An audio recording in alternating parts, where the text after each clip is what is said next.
All right, hello once again. This is Jeff Scott of Blackhawk Technical College. I've been going over the book, the SAMS Teach Yourself Bootstrap in 24 hours for the 152-158 Advanced Website Development class for the fall 2016 semester. We're up to Chapter 8, Styling Tables, which starts on page 111. We have 4 objectives. Talk about how Bootstrap styles tables, the Bootstrap table classes, how Bootstrap panels interact with tables, and how Bootstrap makes tables responsive. Now, one thing about tables, or the key thing, is tables should be used to display tabular data. They shouldn't be used for anything else. In other words, they should not be used just because they line something up or do whatever. All right, they should never be used as a replacement for CSS. All right, in the past, tables have been difficult to make responsive, but Bootstrap provides many different styles and classes to allow that to happen. All right, notice that by default, Bootstrap applies 3 styles to HTML tables. It makes the background color transparent, it has no border spacing, and it collapses all borders. But Bootstrap basically allows you to do virtually anything that you do in tables with any other package. All right. Now, if you look here, it says to get the most out of tables, you should get into the habit of using the optional T-head, T-body, and T-foot. And that's really good advice whether you're using Bootstrap or whether you're not using Bootstrap for tables. All right, so here's a basic table. And if we look at it, because there's not going to really be that much in it here. So let's do this. This will take a second, so please bear with me. Put that in here. I'm going to go back to here. Grab all of the stuff that we've been using here. Put our div class equal container. So we've got all that, and let me grab that too. All right, so I'm going to paste this in up here. We now no longer need that styling stuff because that was for the last chapter.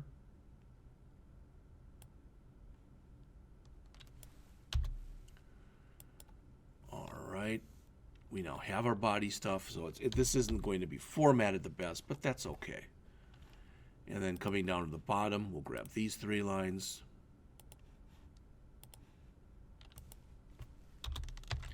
All right, then I'm going to save this, and I'm going to save this as table example.html. And let's see, if I didn't goof anything up, there's our table. Okay? Is it great? No, but it's very functional, and even more important, if you look at this, what you're going to see, not now I guess, but as we go on, is this table will become responsive. Okay?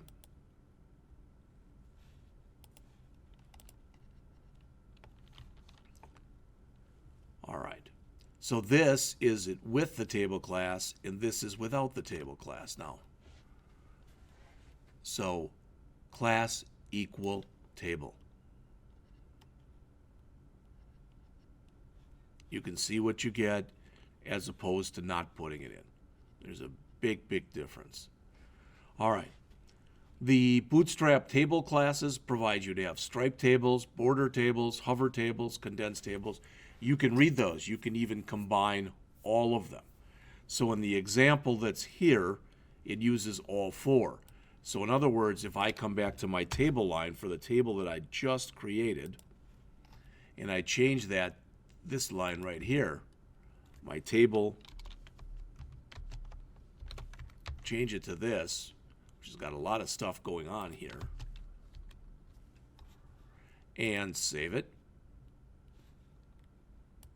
You saw previously what it looked like right there. But if I go back and reload, all right, see the box around it, you can see the zebra striping, etc. All right.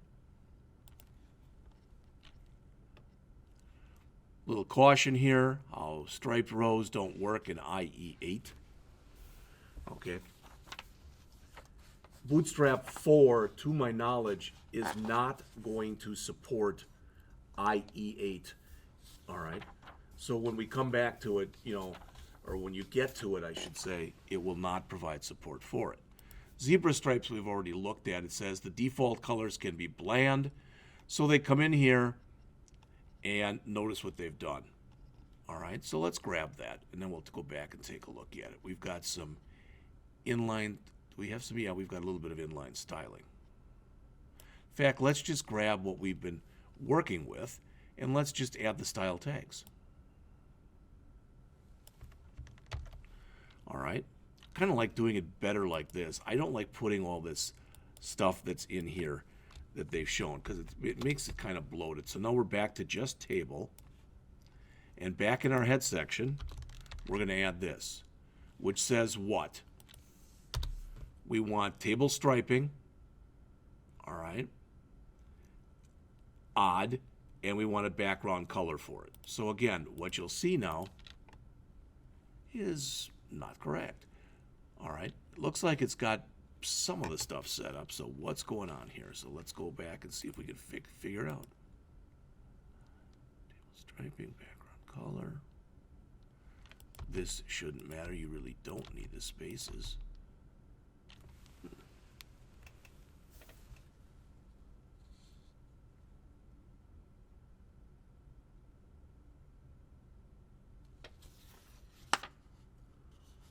Tell you what I'm going to do. I'm going to go back. Oops. And I'm going to remove this. All right, we'll just leave it like that. Ah, we didn't set the class equal to .table.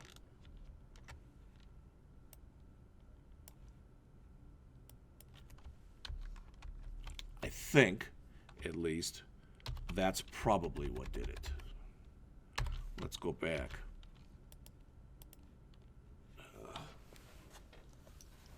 Sorry, a little bit too early in the morning for me, I guess.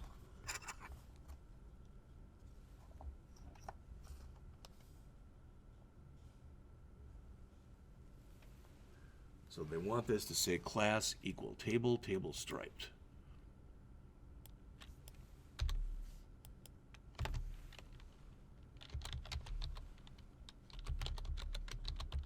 All right. Now I want to go back, and I do want to put back in that CSS that was here. Whoops, sorry.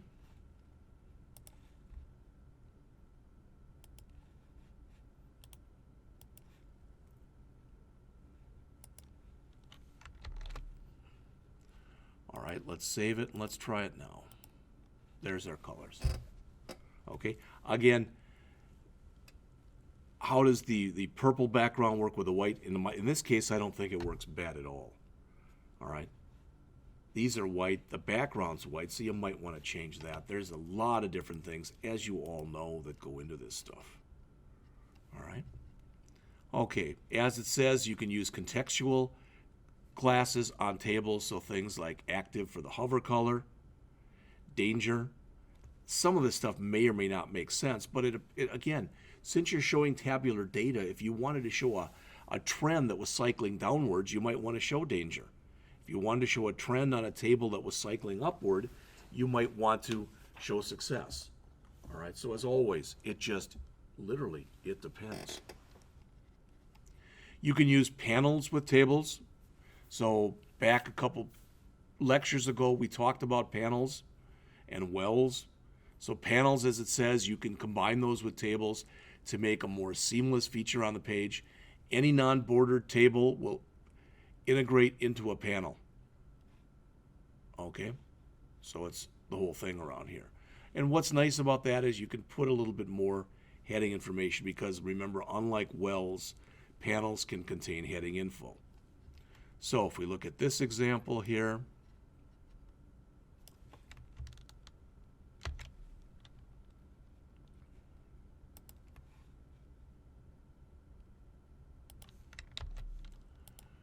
and again, I'm going to come back here as we did previously.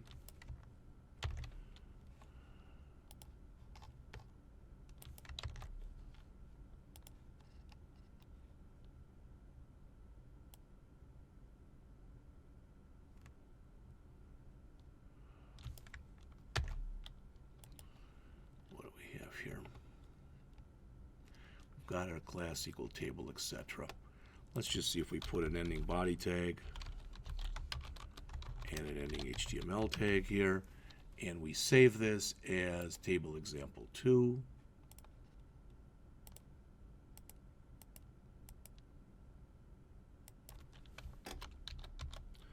.html. Hopefully I've made it better and not worse, but we'll check. All right, so again, you can see the well all the way around, or the panel rather, all the way around it. All right. Responsive tables, as we're getting toward the end of another chapter here. Tables are very difficult to make responsive. They often are too wide for screens, and small screens don't scroll well. The fix that Bootstrap has for that is to make the table responsive.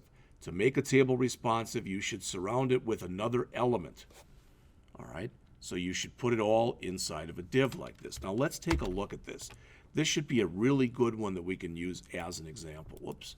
So if I go here, you already see that basically, and we looked at this in an earlier example, there's no responsiveness here. All right? None. But I'm going to come back to the same example that we've been using, and I'm going to put this div in there. Div class equal table responsive. Then at the bottom of our table, we're going to end our div.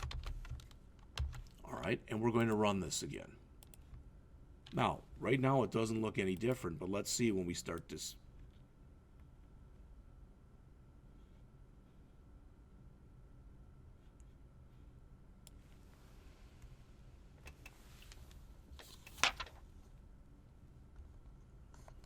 It will scroll now. All right, you might say, well, why is it doing that? Well, remember, we had a lot of information. When you get to a certain point, now at least it's all together. Previously, we did not have that scroll bar. In fact, if I look at the other example that we had, which was this one, you'll notice that when we, I guess that had a scroll bar on it too, because I believe,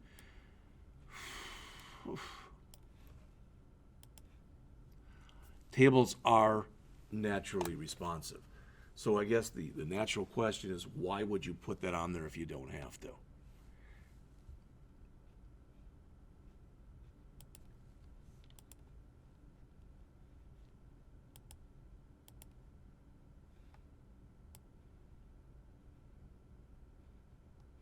All right, so there's that one. And let's look at the last one here. Okay, do you notice the difference? You may or may not, so let's suppose you don't.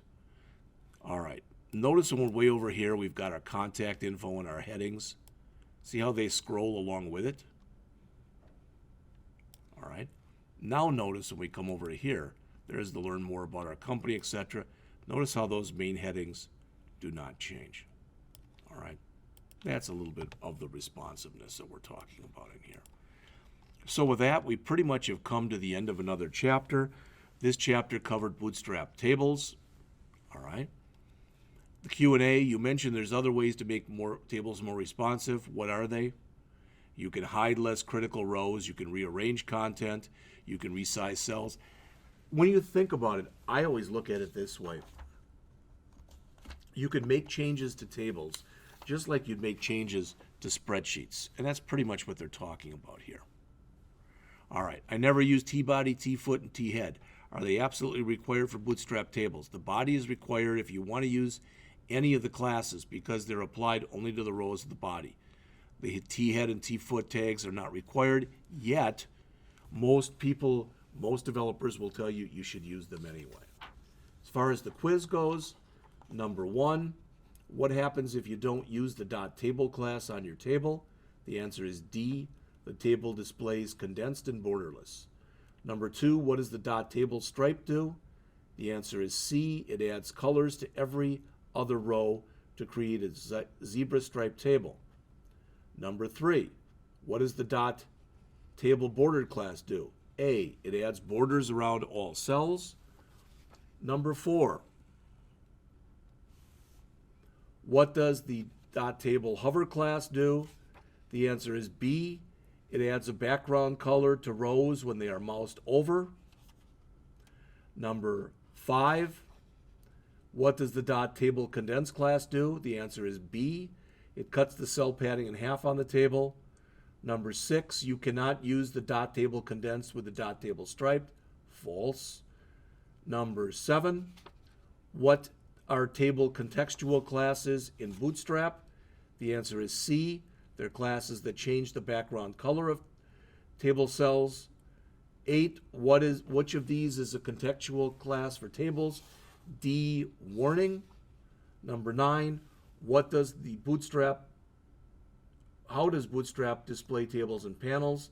The answer is A. It integrates the table seamlessly into the panel, and a border is added to the top if there is a panel body. Finally, number 10, how do you make a Bootstrap table responsive? The answer is C. You add the dot table responsive class to the container div around the table. That's it. The next chapter we'll go over will be chapter 9, when we'll start to get into forms.